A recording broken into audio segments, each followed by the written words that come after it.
នៅពេលដែលយើងងើបមើលទៅលើមេឃនាពេលរាត្រីយើងតែងតែឆ្ងល់ថាតើតារារាប់លាននិងចក្រវាឡដ៏ធំល្វឹងល្វើយនេះកើតចេញមកពីណាចម្លើយដែលអ្នកវិទ្យាសាស្ត្រនិងអ្នកតារាសាស្ត្រទូទាំងពិភពលោកទទួលស្គាល់និងលើកឡើងជាញឹកញាប់បំផុតនោះគឺទ្រឹស្ដី Big Bang ឬព្រឹត្តិការណ៍នៃការផ្ទុះនិងរីកមាឌដ៏ធំធេងនៃចក្រវាឡផ្ទុយពីការយល់ច្រឡំរបស់អ្នកស្រាវជ្រាវមួយចំនួនដែលគិតថា Big Bang ជាការផ្ទុះគ្រាប់បែកនៅក្នុងលំហទំនេរផ្អែកតាមទិន្នន័យពីអង្គការអវកាសអឺរ៉ុប ESA ព្រឹត្តិការណ៍ Big Bang គឺជាចំណុចចាប់ផ្ដើមនៃពេលវេលានិងលំហផ្ទាល់តែម្ដងកាលពីប្រមាណ 13.8 លានឆ្នាំមុនចក្រវាឡទាំងមូលត្រូវបានបង្រួមនៅក្នុងចំណុចតូចមួយដែលមានដង់ស៊ីតេនិងកម្ដៅខ្ពស់បំផុត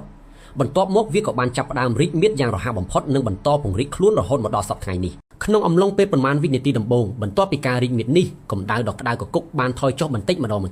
ដែលអនុញ្ញាតឲ្យភាគល្អិតតូចៗចាប់ផ្ដើមផ្សំគ្នាបង្កើតជាអាតូមអ៊ីដ្រូសែននិងហេលីស្យូម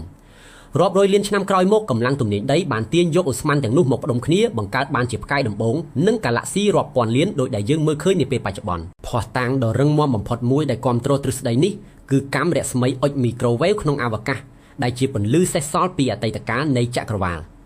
យោងតាមគេហទំព័រព័ត៌មានអវកាស space.com និងអង្គការ NASA Science ការសង្កេតតាមរយៈ telescope អវកាស Hubble និង Planck បានបង្ហាញយ៉ាងច្បាស់ថាកាឡាក់ស៊ីទាំងឡាយកំពុងរំកិលឃ្លាតឆ្ងាយពីគ្នាទៅវិញទៅមកដែលបញ្ជាក់ថាចក្រវាឡពិតជាកំពុងពង្រីកខ្លួនជានិច្ចកាន់តែអស្ចារ្យជាងនេះទៅទៀតការបង្កើត telescope អវកាស James Webb នាពេលថ្មីនេះបានជួយឲ្យអ្នកវិទ្យាសាស្ត្រមើលឃើញរូបភាពកាឡាក់ស៊ីបុរាណបំផុតដែលកើតឡើងត្រឹមតែ280លានឆ្នាំបន្ទាប់ពី Big Bang ប៉ុណ្ណោះដូចជាកាឡាក់ស៊ី MZ14 ជាដើម